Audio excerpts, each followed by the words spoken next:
Graça e paz em Deus eu vou buscar, sabedoria eu vou ganhar, e por isso aqui estou.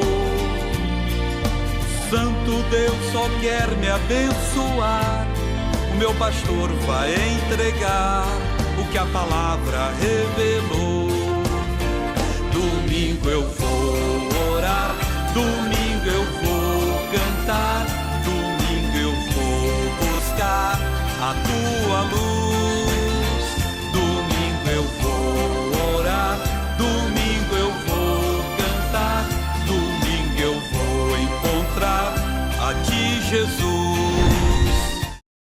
Eu sou Márcio Fatioli, pastor da Igreja Internacional da Graça de Deus, e para quem nos acompanha ao vivo, este é um domingo de junho, segundo domingo de junho, o qual participaremos, para quem está presente, da Santa Ceia do Senhor. Mas você é o meu convidado a participar das próximas reuniões. Nós estamos na Cusi Júnior 325, no centro de Bauru, e Deus tem feito coisa linda em nosso meio.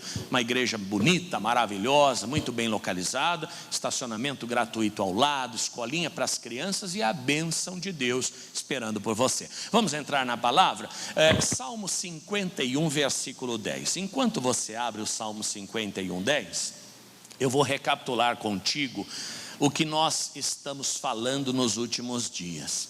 Nós falamos a respeito de Ezequiel capítulo 2, verso 1, foi onde nós começamos.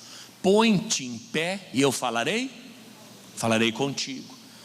Nós dissemos naquela ocasião que o primeiro ato a ser feito após ouvir uma direção, uma palavra, uma exortação da parte de Deus é se colocar em pé. E o que significa colocar-se em pé? Aceitar no coração, tomar posição dentro da alma. E assim como Deus fez com o profeta, deu a palavra, ele aceitou, o próprio Deus o levantou, ele fará conosco. Ainda que a gente não tenha força, condição, perspectiva, conhecimento, recurso, não se preocupe com isso. Só se preocupe em se colocar em pé. Ouviu a palavra, toma posse dela, acata o que o Senhor está dizendo, e o próprio Deus fará a obra por você. Quando Pedro desce do barco e anda sobre as águas, ele não tinha esse poder. Quem tinha esse poder era Jesus. A parte dele qual foi, gente? Descer do barco. Só desça do barco. O milagre quem vai fazer é Deus. Amém? Falamos que colocando-se em pé, qual é o próximo passo? Ordenar a casa.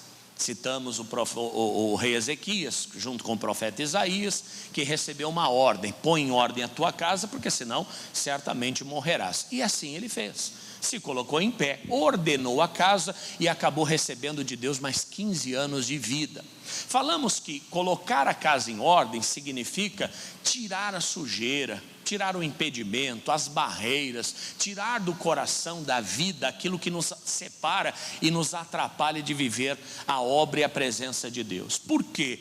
Em Hebreus 12, 14 diz que sem santificação ninguém verá o Senhor. Ver ao Senhor não é morrer e ir para o céu simplesmente, não. Esse é o último ato, viu? E que demore um pouquinho. Acho que ninguém quer ir na próxima excursão, não é verdade? Ver ao Senhor é ter Deus presente na sua vida em todo momento. É entrar numa igreja como essa e ver a Deus em cada louvor, em cada oração, em cada canção. É se emocionar com as coisas simples da vida, é poder sentir o Senhor com você, ainda que você esteja no pior momento da sua existência. Mas isso só é possível por meio da santificação. Quando o pecado entra, a gente não ouve mais nada e a ninguém. Não é porque não quer, é porque perde a capacidade. O surdo não ouve porque não quer, ele não ouve porque ele perdeu a habilidade de ouvir. O pecado tira da gente essa habilidade. Chega uma hora que a gente não ouve mais ninguém. E também, claro, relembrando o que foi falado, quando entramos nessa fase, na tomada do pecado, a gente despreza as fontes de luz de Deus na nossa vida. Lembra quais são as três? A palavra, o pastor e o coração. Aí acabou, não tem mais direção, não tem mais norte, não tem mais rumo. O pecado tira isso da gente. Então a santificação, ela remove o pecado e ela nos prepara para que nós tenhamos algo sempre permanente no nosso coração. O que é, gente? O fogo. Lembra que falamos semana passada que a primeira santificação necessária na nossa vida é na nossa vida espiritual. E a santificação da vida espiritual nada mais é do que um coração puro, do que um coração limpo. Porque não é o sacrifício que agrada a Deus, mas é o coração com que se faz. Não é a oração propriamente que agrada a Deus, mas é o coração com que se faz a oração. Você pode passar horas orando e não ser recebido pelo Senhor. Você pode derramar uma única lágrima e devido ao seu coração, o Senhor recebe o seu clamor. Então, mais do que a quantidade da oração, mais do que a intensidade da leitura bíblica, é o coração com que se faz. Então, devemos primeiramente se preocupar com o quê? Com o coração. Por quê? Olha o que diz, não precisa abrir, só estamos fazendo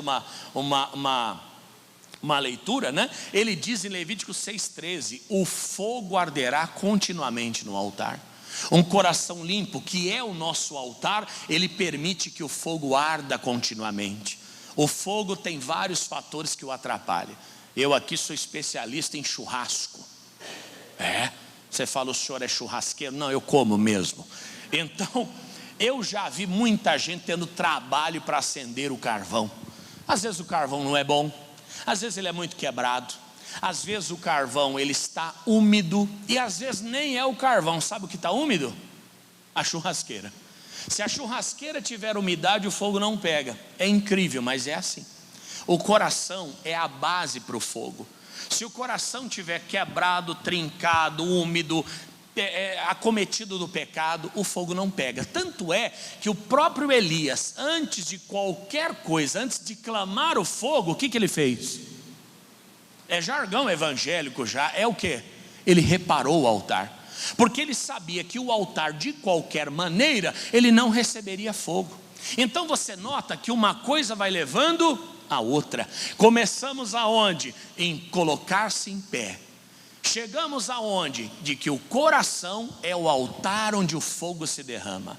Você pode notar, pode ser o pregador mais difícil de entender, mas se o coração de quem ouve é bom, no final da história alguém fala: você entendeu o que ele falou? Olha, eu não entendi, mas eu senti coisa boa nele. Mas é o coração. Pode ser o melhor pregador do mundo, se o coração está fechado: não, achei ele muito arrogante, falou muito bem, mas eu não gostei. Tudo está no coração. Aqui a Bíblia diz: é dele que procede as saídas da vida. É aqui que você vai encontrar solução para o teu casamento, para a tua vida financeira, para a tua saúde. É aqui que você vai encontrar solução para a sua vida espiritual e para ser um vencedor. Não importa onde nem como, o teu coração vai definir o teu futuro. Agora, matéria nova, Salmo 51:10. Olha o que diz: cria em mim, ó Deus, o quê? Um coração puro, e renova em mim o quê? Um espírito reto. Você fala: pastor, tudo bem, eu já entendi que eu tenho que me santificar, que o meu coração é o ponto principal que deve ser alcançado, mas eu queria saber como isso acontece. Eu vou já te explicar. É um processo. Ninguém se torna puro do dia para a noite, não tem como. Até porque quando a gente vem para Jesus, a gente vem com a natureza de Adão, que é a natureza humana. E não só isso, a gente vem com costumes que a gente viveu a vida inteira. A mentira, por exemplo. A mentira faz parte da família tradicional que não é temente a Deus. Eles mentem por bem do filho, mentem para não prejudicar o casamento da filha, mentem porque senão vão perder o emprego, vão perder a oportunidade. Resumindo, a mentira está em tudo. O homem lá fora mente. Claro, tem aquele que tem uma moral mais elevada, que ele fala: eu não gosto de mentira, hein? Mas ele fala para o filho: se você mentir, o seu nariz vai crescer. Ele acabou de mentir. O nariz do Pinóquio cresceu, mas é no filme. É uma verdade? É uma mentira. Então a gente combate a mentira usando a mentira. É o Papai Noel. Olha, o Papai Noel vai trazer presente. Ele é o Papai Noel. Olha, o ovo de Páscoa vai chegar. Mãe, pai, como foi que eu nasci? A cegonha. Tudo bem, os motivos são até compreensíveis, mas não deixa de ser mentira. Você tem que arrumar uma outra maneira de explicar aquilo sem mentir. E isso, gente, a gente traz lá de fora. Não é só mentira, a fofoca. Quem não gosta de uma fofoca? Você diz, pastor, eu não gosto. Então você já está avançado no processo. Porque quando a gente vem do mundo, a fofoca é o top das galáxias. Todo mundo quer saber a novidade da vida de alguém. Apareceu uma viatura na esquina da rua, o que acontece? Agora no grupo do bairro, gente, alguém sabe o que aconteceu? Estou preocupada, vi uma viatura passando. E é o grupo da segurança do bairro, não é isso? Não, é o grupo dos fofoqueiros do bairro. Porque quando houve um tiro não fica um, meu irmão, some todo mundo. Que segurança o quê? É a vontade de ser informado das novidades. Quando a gente vem para Cristo, a gente precisa passar pelo novo nascimento, e tudo isso vai precisar ser resetado da nossa vida. Mas não é de uma vez. É o homem que vem com o espírito de galanteador, até porque no mundo até os pais incentivam. Pega um menino de 10, 12 anos, olha lá menino, você não gosta disso não? Não é isso? Olha lá menino, está vendo essa moça? Para isso aí que você tem que olhar. Resumindo, o menino vem viciado. Quando ele chega aqui, com 18, 20, 30, 40 anos, ele vai precisar de passar por um processo de libertação. É a pessoa que vem com a prática do homossexualismo, é a pessoa que vem com a prática do estelionato. Tem gente que tem vantagem em tudo. Pedro, por exemplo, você acha que ele se tornou compulsivo antes de conhecer Jesus ou depois? Ele já era compulsivo, ele já era uma pessoa explosiva, uma pessoa, como diz o outro, impetuosa. O que ele fez? Cortou a orelha do soldado. Mas ele era um apóstolo. Você imagina hoje um pastor pegar uma espada e arrancar a orelha de uma pessoa? Você fala, o que é isso? Não é pastor? Então Pedro também não era apóstolo, porque ele arrancou a orelha do homem. Como foi que ele fez isso? Ele fez isso por conta da natureza que havia nele e pelo comportamento que ele vinha trazendo desde a sua infância. Só que depois que ele teve a vida transformada, ele foi cheio do Espírito Santo e ele foi moldado, até a sombra dele passou a curar. Diga aleluia! É um processo que todo mundo tem que passar. Por isso que o salmista Davi, profeta Davi, ele diz, cria em mim, ó Deus, um coração puro. Percebe que ele já estava até escrevendo salmos. Claro, olha aí o Salmo 51. Mas qual foi o pedido que ele fez a Deus? Cria em mim.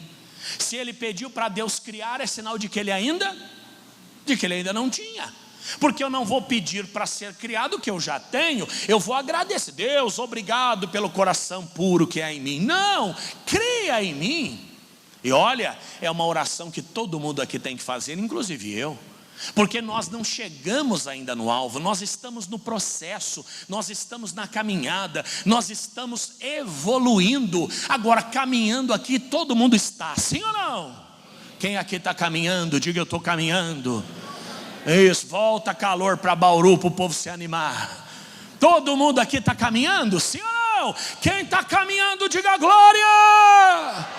Agora a pergunta é, caminhando para onde? É isso que você tem que responder.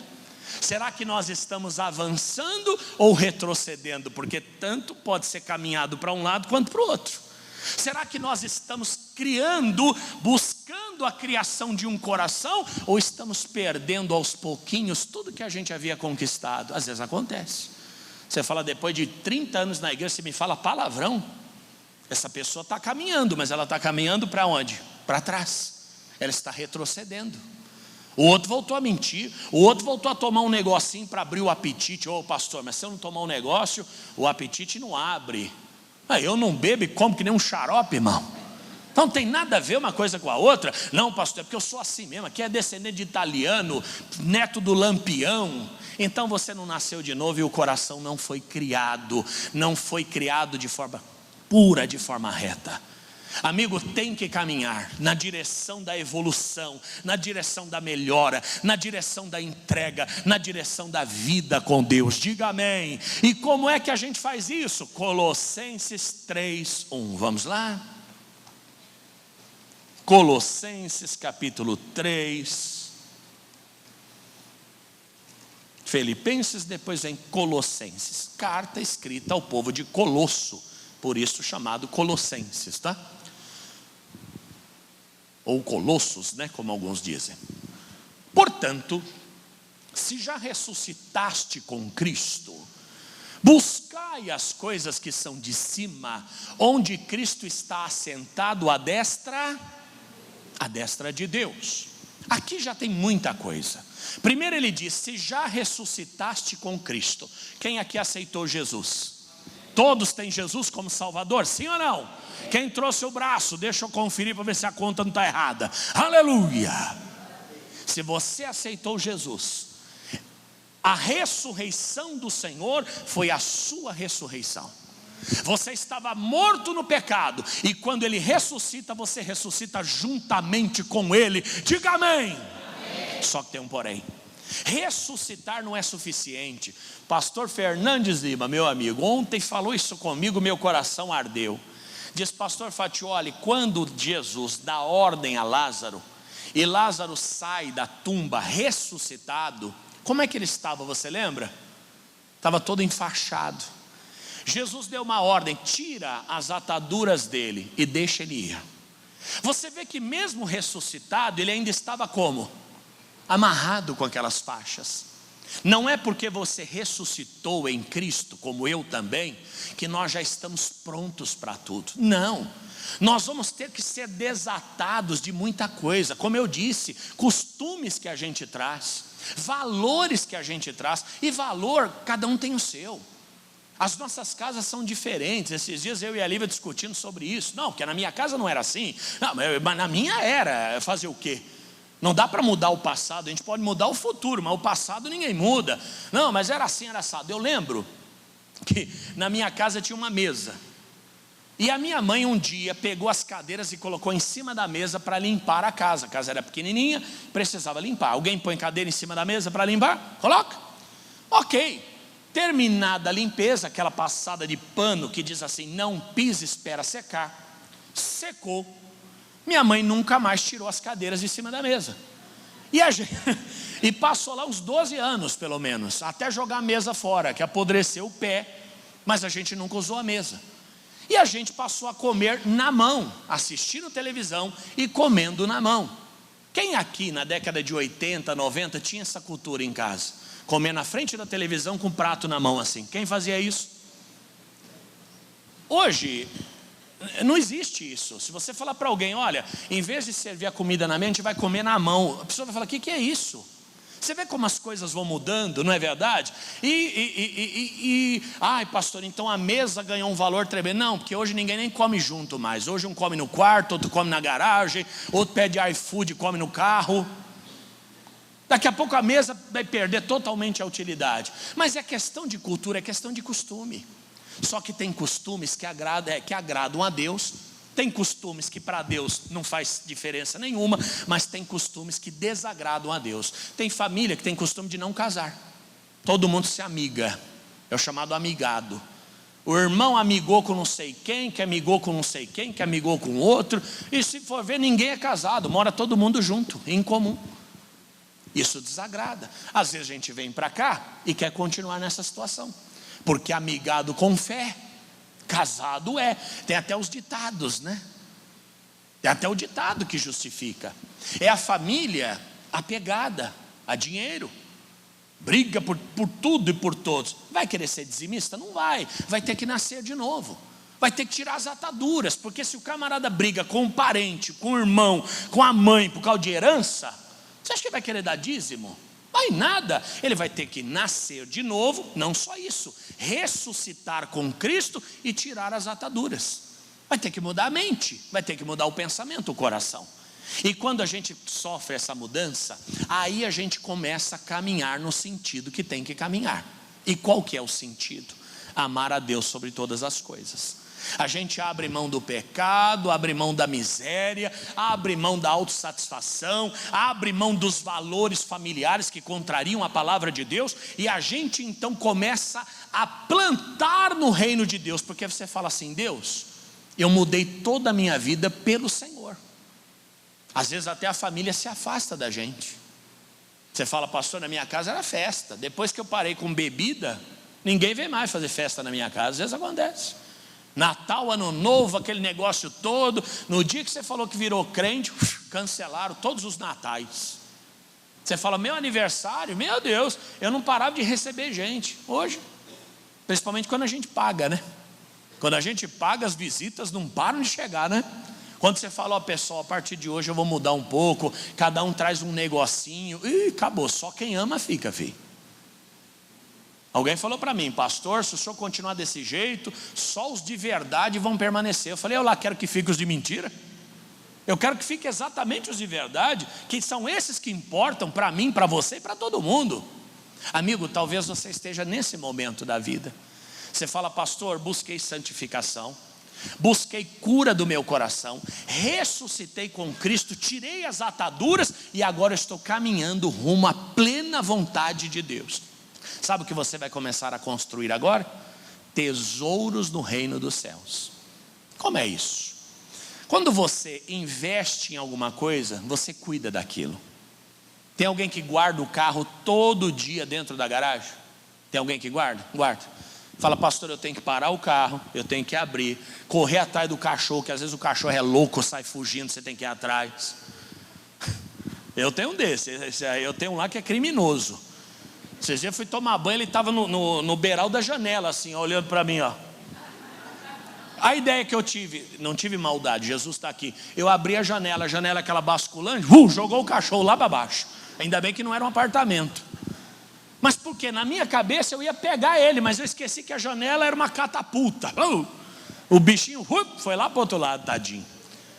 Quer dizer, abre o portão, o cachorro já quer sair correndo, você não deixa de guardar o carro. Você pega o cachorro, prende o cachorro, levanta não sei o que, vira o registro, dá 3 pulinhos, guarda o carro. E tem aquele ainda que a garagem não é coberta, ele cobre o carro, coloca tábua nas rodas para o cachorro não fazer a obra lá. Você fala, para que tudo isso? Porque é um tesouro. A pessoa trabalhou por aquilo, a pessoa sabe o quanto custa cada parcela, a pessoa sabe quanto custa aquele valor investido. Quem cuida do seu casamento? Quem investiu no seu casamento? Você fala, pastor, minha festa foi linda. Não, isso aí não é investimento, isso é prejuízo, isso é gasto desnecessário. Pastor, gastei 30 mil reais num casamento, 50 mil reais num casamento. Se tivesse ido para a Itália, só você e sua mulher, ou você e seu marido, vocês teriam aproveitado muito mais e ainda voltavam com dinheiro no bolso. Resumindo, não é isso, não estou falando de festa, cavalo branco, não. Você construiu uma história junto com essa pessoa. Você construiu filhos, patrimônio, uma relação de amizade, de companheirismo. Então você está caminhando juntamente com esta pessoa e construindo tesouro junto com ela. Quando a gente tem tesouros na presença de Deus, a gente não deixa Deus por nada. Por que ele está dizendo, ressuscitaste com Cristo e buscai as coisas que são do alto? Acabamos de ler. Porque quando você deixa as coisas desse mundo e começa a buscar as coisas do alto, você deixa de ter valor nesse mundo e passa a ter valores aonde? No reino de Deus. Pastor Fatioli, se um dia o senhor perder a cabeça, o senhor vai sair correndo. Para onde? Que eu estou há 30 anos nesse caminho. Não, mas eu vou trabalhar. Trabalhar de quê? Meu último registro foi em 1995, meu irmão. Acho que 2000, melhor dizendo. Nós estamos em 90 para 25. 30 anos o último registro? Não, eu vou conferir, minha certidão está errada, não é possível. 30 anos se passaram. Não tenho nenhuma comprovação de experiência em carteira de trabalho, não tenho nada. Sou formado, é verdade, mas no mercado de trabalho eu estou fora há 30 anos. Aonde eu coloquei todo o meu tesouro? Minha juventude.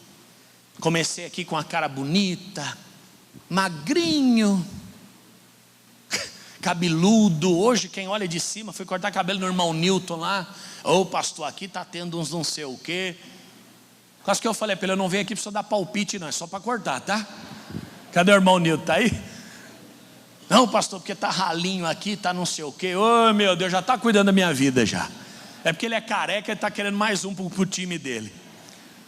Comecei aqui jovem, cheio de força, cheio de vida, cheio de sonhos, cara lisa, aquela força de vontade. 30 anos passaram, meu irmão. Eu coloquei todo o meu tesouro aqui. Eu ressuscitei com Cristo, e nesse caminho eu fui buscando um coração puro. De que maneira? Buscando as coisas que são do alto. Meus amigos são daqui, eu não tenho amigos do mundo. E se eu for procurar as pessoas que eu deixei há 30 anos atrás, certamente eu não vou encontrá-las mais. Não tenho mais como retroceder, você está entendendo? Aonde Deus quer levar você? Ele quer tirar você de um lugar e colocar em outro, o qual você, mesmo que queira, não poderá retroceder. É assim que Ele te segura. É assim que Ele pega você pelo braço, e ainda que você tente olhar para trás, você não tem mais como voltar. O problema é que às vezes a pessoa passa 30 anos, um pé na igreja e outro pé aonde? Um pé no mundo. Primeira luta que ela passa, primeira dificuldade que ela passa, ela não construiu valor aqui. Os valores dela ainda estão lá. Então ela não pensa duas vezes em ir embora. E quando a gente fala ir embora, nem sempre é físico, viu? Às vezes é o coração. Eu estou aqui, mas não sinto mais nada. É porque o teu coração já está sentindo outras coisas. Casamento é igual. Se você tem um casamento, que cada um tem seu salário, cada um tem sua vida, cada um tem seus sonhos, pode ter passado 50 anos, ele pode acabar a qualquer momento. Porque a sua vida não vai mudar em nada se esse casamento acabar. Você só vai mudar de endereço, se é que é preciso, que às vezes já mora em compartimentos separados. Agora, um casamento onde você compra um apartamento financiado, deixa eu falar de coisa prática para entender, e a sua mulher te enche a paciência, e você fala: se eu largar essa mulher, eu vou ter que vender esse apartamento. Não vou largar dela não, vai ficar eu, ela e o apartamento. Você casou, você teve 10 filhos, 80 netos. Você fala: se eu largar dessa mulher, o que meus filhos vão falar? Meus filhos vão acabar comigo. Você fala: não, deixa eu aguentar essa baranga mesmo até o final da vida, graças a Deus. Você fala: olha, se eu montei uma empresa com ela, se eu largar dela, eu vou ter que vender a empresa, vou ter que mandar embora gente, eu não tenho dinheiro para mandar esse tudo de gente embora. Quer saber? Eu vou ficar com ela. Você fala: pastor, eu nunca ouvi ninguém falar isso. Com certeza, dificilmente alguém vai falar, mas que pensou. Porque aonde está o nosso tesouro? Vamos avançar? Olha o que diz o livro de Mateus 6:20, vamos à frente. Isso é coisa séria, meu irmão. Eu prego a vida prática, eu não prego teoria não, eu prego o dia a dia. Eu quero que você tenha uma vida de sucesso com a bênção do Senhor. Mateus 6:20, olha o que Jesus disse. Por quê? 6:20. Isso, vamos ver o 20. Mas ajuntai tesouros no céu, onde nem a traça, nem a ferrugem consome, e onde os ladrões não minam nem roubam. Isso aqui é um conselho. Olha, não perde o tempo juntando tesouros que são vulneráveis, que podem ir embora a qualquer momento. Não gasta tudo com isso aí não. Mas, olha o que ele diz. Mas por quê? Onde estiver o vosso coração, aí estará também o quê? O vosso tesouro. Gente, você chega aqui destruído, como eu cheguei, e você passa por um processo de santificação, que começa com o novo nascimento, a ressurreição em Cristo, a retirada das ataduras, libertação de costumes. Sua vida mudou pelo Evangelho. E por que isso aconteceu? Porque você foi buscando as coisas que são do alto. Você foi caminhando na direção do Senhor, da vontade do Senhor, do plano do Senhor. Vai chegar uma hora que quando você olhar para trás, ou quiser olhar, você vai perceber que não vale a pena mais voltar. Você fala: eu já estou tão longe. Lembra daquela canção? Eu já caminhei bastante, não dá para voltar, estou quase chegando, eu vou adorar, eu vou. Essa verdade que nós temos que viver, avançar tanto na direção do Senhor, da vontade do Senhor, a ponto de morrer para o mundo e viver só para Ele. E no dia que a tentação bater, você fala: não, eu não posso voltar atrás. Eu não tenho mais amigos do mundo, eu não sou do mundo. Imagina eu numa roda de capoeira hoje. Din, din, din, din, din. Gente, não vai dar certo. Numa roda de samba. E na segunda-feira eu não vou trabalhar, né? Eu não combino com isso. Apesar que eu sempre fui brega, viu? Quando lançou as moedas em 1994, eu fui lá no Banco Bradesco trocar meu dinheiro. Primeiro dia do lançamento do real, eu já fui com meu dinheiro para trocar, que eu queria pegar o real. Alguém fez isso também? Só isso de gente, mentira, que tinha uma fila tremenda lá, você estava lá também. Muita gente foi. Fui na fila do Banco Bradesco, lá em Itaquera, peguei minhas notas de real e o troco de moeda, porque eles convertiam, né? O RV era a base de cálculo. Isso, a conversão era pela qual era a moeda anterior do real? Cruzado. Nossa, eu nasci no tempo do cruzado, gente. Não ri não, tem gente que nasceu no tempo do réis, viu? Então não vem não. Eu peguei lá minhas moedas, mas eu fui preparado. Comprei um porta-moedas, coloquei no cinto. Eu com 14 anos de idade. Peguei um porta-moedas, coloquei no cinto, eu lá na fila. Aí tudo bem. Chegou o dia de ir na balada com os amigos. Fatioli, está pronto? Tinha uns doidos que eu andava lá. Daqui a pouco desceu eu com porta-moeda aqui. Os caras olhavam, com esse negócio na cintura você não vai com a gente não. Resumindo, eu era do mundo, mas na verdade eu nunca fui, viu? Porque eu nunca me adaptei. Imagina hoje, depois de 30 anos servindo a Deus, colocar um óculos escuro, um bermudão, ir lá no Guarujá. Meu pai é do mundo. Meu genro chegou com uma correntona assim no pescoço, né? Daquelas de funkeiro. Olha a história do meu pai. Isso aí no pescoço é para quê? É para pegar mulher? Meu genro, né? Não, o que é isso? Eu sou um homem casado, isso aqui é só um enfeite. Meu pai falou, porque eu usei a vida inteira uma dessa, não peguei ninguém, viu? Olha o pensamento do cara do mundo. Imagina eu com uma correntona dessa na praia de bermuda. Você cruza comigo, você vai falar, Satanás te enganou, hein, pastor? Não dá mais para voltar. Como é que eu vou largar essa mulher no meio do caminho? 30 anos depois, só naquele cabelo foi mais de 50 mil reais que eu gastei. Temos financiamento bancário, ela me ajuda a pagar a parcela. Tenho 2 filhos. Tem passagem comprada para o ano que vem. Irmão do céu, a minha cama é de casal, não é aquela que separa. O que eu vou fazer com aquele colchão? Agora falando de coisa séria, a gente construiu uma vida de amor e amizade. A gente construiu uma vida sem segredo. A gente construiu uma vida onde um depende do outro, um sente falta do outro, um não vai onde o outro não vai. Eu não consigo me ver sem ela. Só a morte poderia nos separar. Está amarrado em nome de Jesus, mas é o que de fato poderia ocorrer. Todo mundo está sujeito. Mas Deus me livre, olhar para ela e falar, Lívia, acabou.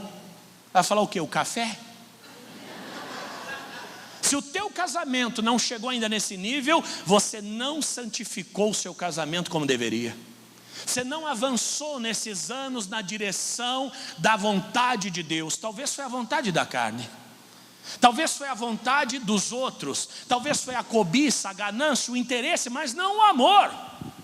Vamos falar da obra de Deus? Como é que eu volto? Como é que eu vou chegar ao pastor Jaime hoje, sentar no sofá na frente dele e dizer, pastor, estou indo embora. Ele vai falar, mas você volta quinta, né? Não tem como, irmãos. 30 anos indo lá, voltando, ouvindo, sorrindo, sendo abençoado, abençoando também. Deixei tudo, larguei tudo, vontade, interesse, profissão, família. Deixei tudo, não tenho mais como voltar. E Jesus a mesma coisa. Meu Senhor, que nunca me abandonou, que nunca me deixou, que fez a minha vida ser uma vida de milagre, que me tirou do final da fila e me colocou aqui. Eu tinha tudo para dar errado, eu tinha tudo para ter ido para o pior caminho possível, mas a mão de Deus me trouxe até aqui. Como é que eu vou abandonar o meu Senhor? Se você não tem essa história ainda, você está indo na direção errada. Você diz, não, Deus para mim quando eu estou com dor de barriga, em nome de Jesus, dor de barriga sai. Deus para mim é quando chega a fatura do cartão, você olha e fala, crê em Deus Pai Todo-Poderoso. Irmão, se eu perdi 2 domingos na minha vida de culto, foi muito. Começo da minha conversão, a igreja lotada eu estava, a igreja vazia eu estava, culto pequeno eu estava, culto grande eu estava. Eu não tenho para onde ir, meu irmão. E esse é o propósito de Deus. Ele quer que você avance tanto na direção dele, que o mundo esteja tão distante, que ainda que você queira, você não consiga voltar. Você fala: pastor, eu nunca dei dízimo, eu não sou batizado, eu não falo em línguas, eu venho de vez em quando, a Bíblia eu leio aqui na igreja, eu não deixei nada pelo evangelho, ainda gosto de um sambinha, de um pagode, de um birimbau, tomo um negocinho de vez em quando. Olha, você me desculpa, mas o retorno é logo ali. Na primeira vez que você for contrariado, você volta. Na primeira vez que você sofrer uma decepção, você volta. Na primeira vez que você não gostar do pastor que vier, porque se você está aqui, você não gostou de mim, senão eu te ido embora. 6 meses é suficiente, eu sou insuportável. Se você está aqui 6 meses, é porque você fala: eu gostei desse cara, ele é chato, mas é legal. Eu conheço muita gente assim, que é chato, mas é legal. Você fala: tá ruim, mas tá bom. Agora, o próximo que vier, se você não cumpriu isso que eu te falei, não é um ofertante, não é um dizimista, não faz campanha, não batizou, não faz propósito, não tem compromisso, não tem... dificilmente você fica. Dificilmente. A pergunta: alguém chegou aqui depois da minha vinda? Pastor, eu comecei aqui já com o senhor. Tem alguém que veio? Não? Nossa, a irmã veio, oh, que benção. Mais alguém? Mais alguém? Alguém estava afastado e voltou agora? Tem alguém que estava afastado e voltou agora? Tem? Amém. Eu pensei até que a caixa estava desligada. Falei: está desligado o som? A irmã, glória a Deus. Tem mais alguém nessa condição? Quem está aqui há mais de 5 anos já? Quem está aqui há mais de 10 anos já? Quem está aqui há mais de 20 anos já? Quem está aqui há mais de 30 anos já? Quem está aqui há mais de 40, não, que a igreja não estava aqui ainda, né? Você vê que esse retrato é o retrato desta igreja. Uma igreja que permanece. O tempo passou e você não passou com o tempo. Sabe por quê? Porque nestes anos você foi caminhando na direção da santificação, da entrega, do amor e do serviço. E o retorno ficou tão longe que já não vale mais a pena voltar. E às vezes a gente consulta se vale a pena, viu, meu irmão? Quem nunca pensou em ir embora? Quem nunca pensou em ir embora? Eu não me excluo disso, não. Agora, pensar ainda não é crime. Até o Alexandre de Moraes entender contra, é diferente disso. Mas pensar ainda não é crime. Pensar ainda não é pecado. Quando vem a tentação e você resiste, você não pecou. Você sabe quem pensou em ir embora? Marcos 10, 28. Ai, meu Deus do céu.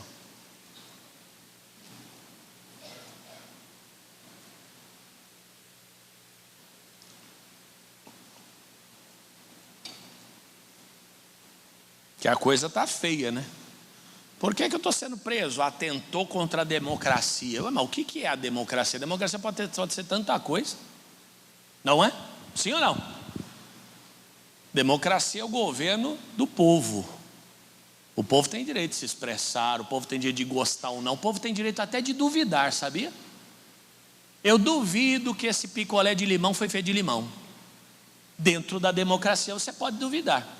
Fora dela não, você vai preso, porque você duvidou do picolé de limão.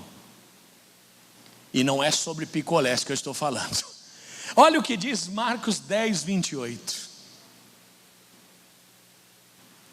E Pedro começou a dizer-lhe: e nós, que deixamos tudo e te seguimos? Mais do que o texto é o contexto. Aquele homem, o qual Jesus mandou ele vender tudo e dar aos pobres e depois segui-lo, tinha acabado de ir embora. Jesus falou: mais fácil entrar um camelo no fundo de uma agulha do que entrar um rico nos céus. Só que aquilo trouxe aos apóstolos uma reflexão. Qual reflexão? Não sei se reflexão, tentação, não sei. Peraí, esse camarada é um religioso, rico, não é uma pessoa qualquer, é um cara inteligente, é um cara bem posicionado. Ele não quis vender tudo e seguir Jesus. Será que ele não está certo e eu estou errado? Porque Pedro, você lembra quando ele foi chamado? Ele tinha uma empresa de pesca e foi o dia da sua melhor pescaria. Terminaram de recolher as redes, aquele rolo tremendo. Jesus usou o barco dele, lembra? Jesus usou o barco. Olha, pesquei a noite toda, não peguei nada. Jesus falou, então joga a rede para cá, ó. Pegou, puxa, veio uma quantidade enorme de peixe. Acabou de pescar, Pedro feliz, falou, agora eu vou ganhar um dinheiro tremendo, agora eu vou arrebentar. Jesus falou, olha, eu estou fazendo você pescador de homens. A partir de hoje você não pesca mais peixe não. Diz a Bíblia que eles deixaram ali os barcos e seguiram, foram embora. Gente, eles deixaram tudo.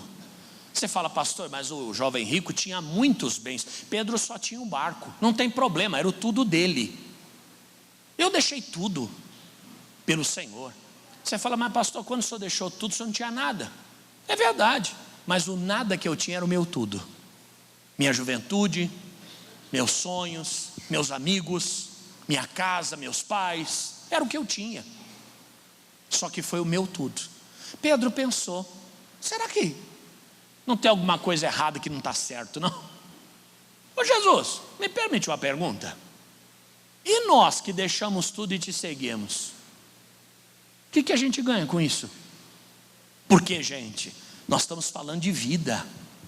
Uma coisa é a pessoa entrar numa igreja, receber uma unção, ir embora e nunca mais voltar. Outra coisa é ela largar tudo para viver aqui dentro.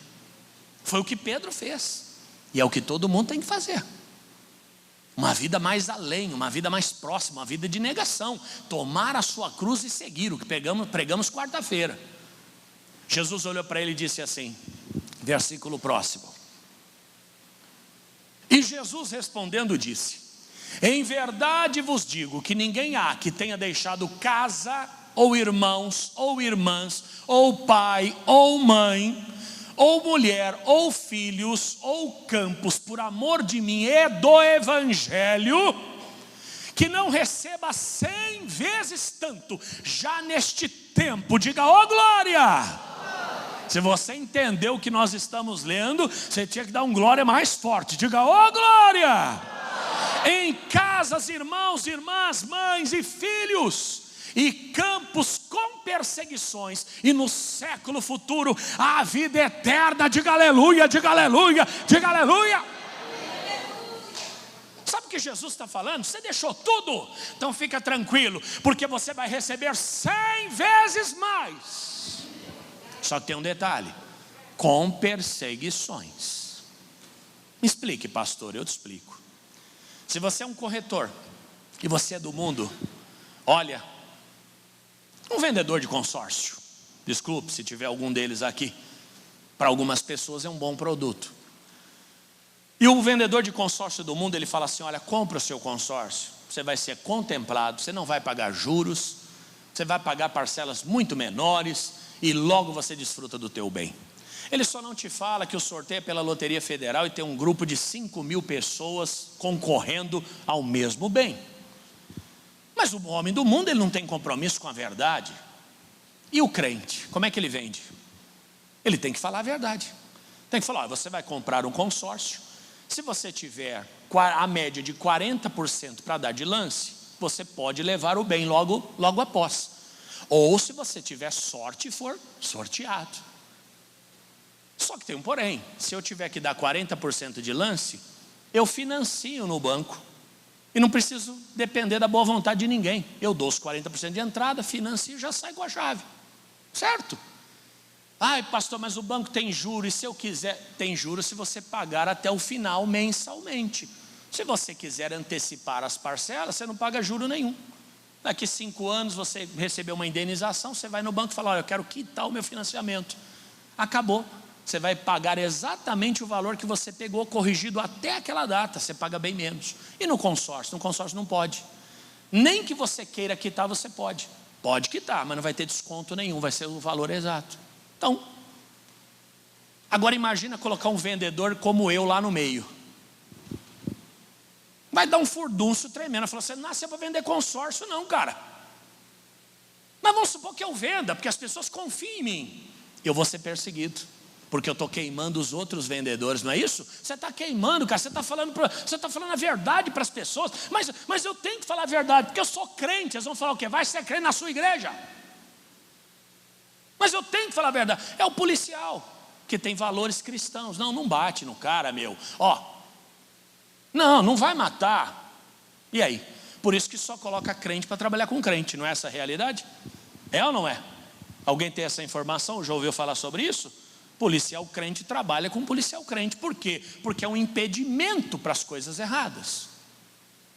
Amigo, nesse mundo, se você deixar Jesus te dá 100. Mas não é fácil. Você vai ter que ser resiliente, você vai ter que ter o coração blindado. Você não vai poder se vender a maldade, a cobiça. Você não vai poder se vender a mentira. Você vai ter que ter valor. Preço não, vai ter que ter valor. Esse prédio tem preço. Não sei quantos milhões vale isso aqui. A estação aqui atrás, caindo aos pedaços, tem valor. Por quê? Porque esse prédio, ainda que custe um valor relativamente grande, alguém sempre vai ter condições de comprar. Essa estação aqui atrás, você pode oferecer o valor que quiser, você não vai conseguir comprar.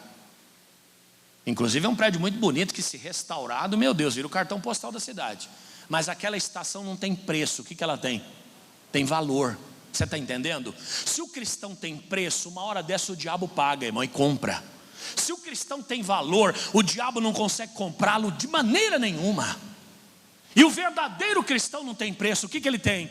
Ele tem valor. E dentro do valor que ele tem, ele conquista 100 vezes mais tudo que deixou.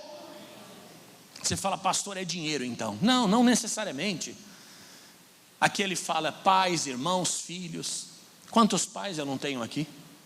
Quantas senhoras, vovôs, vovós vêm me abraçar, me dão a mão, oram por mim, fazem questão de falar comigo. Quantos irmãos eu não conquistei aqui, gente que eu nunca tinha visto na vida, em 6 meses viraram meus irmãos.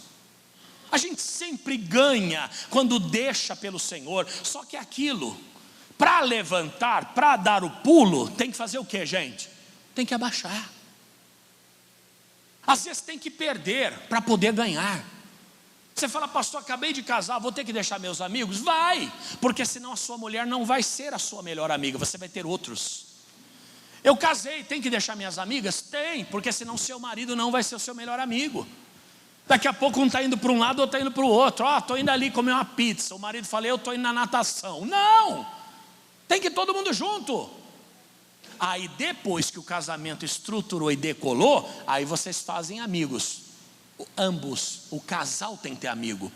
Não é um ter amigo de um lado, outro amigo de outro. O evangelho é a mesma coisa. Você deixa tudo pelo Senhor, e lá na frente você encontra tudo de novo, só que santificado, com a bênção de Deus. E sabe qual é o desfecho disso? A vida eterna. Jesus não condena você a deixar tudo e a morrer sem nada. Não é nada disso.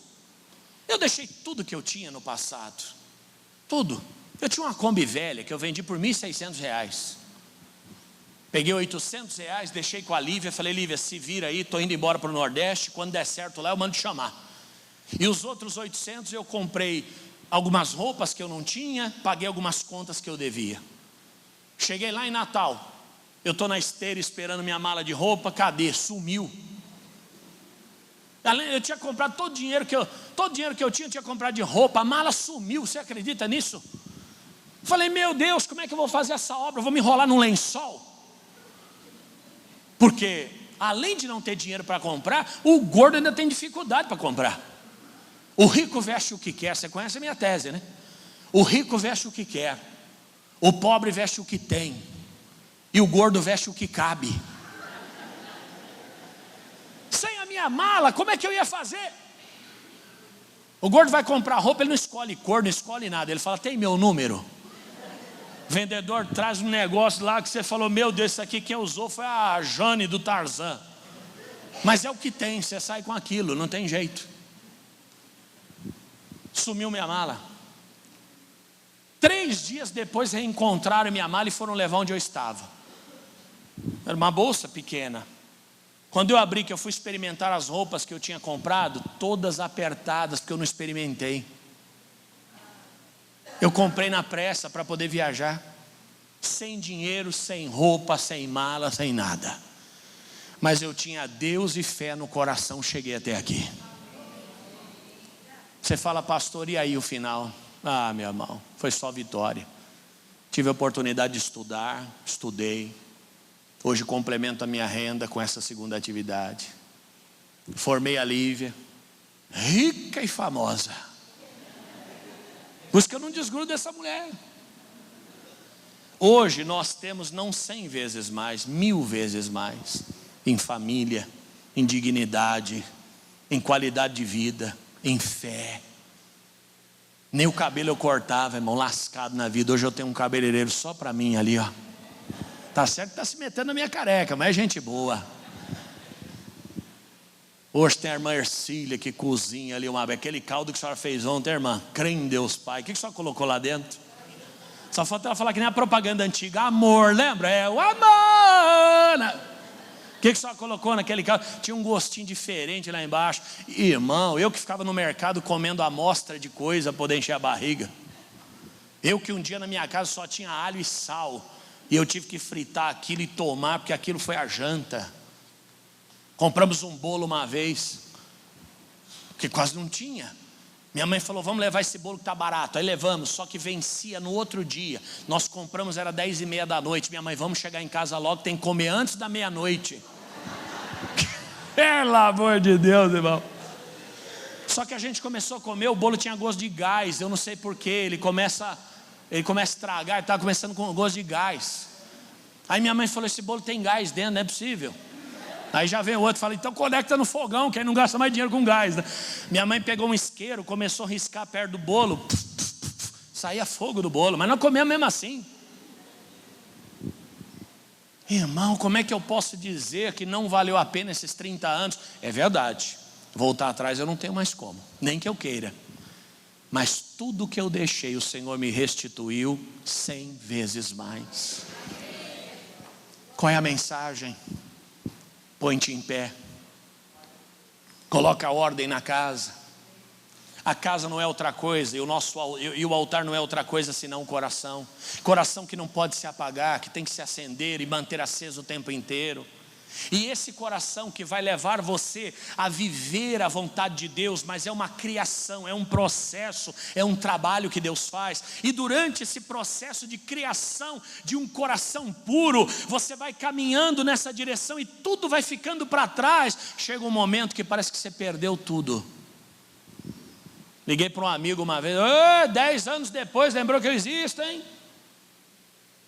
Pronto, ficou para trás. Esse amigo já não é mais meu amigo. Coisa séria. Não tem como, né? Não tem como. E lá na frente, mesmo distante, você percebe o quanto foi bom se santificar pela vontade de Deus. Larga tudo, meu irmão. Deixa tudo e segue o Senhor. Você não tem nada a perder, só a ganhar. Vamos aplaudir a Ele com amor no coração. Jesus é maravilhoso, gente. Curve a sua cabeça, por favor. Pai, muito obrigado, porque a Tua palavra é poderosa e nos instrui para toda boa obra. Meu Deus, há pessoas aqui que estão numa caminhada muito séria contigo. E hoje, se elas olharem para trás, ainda que quiserem, elas não têm condições de voltar.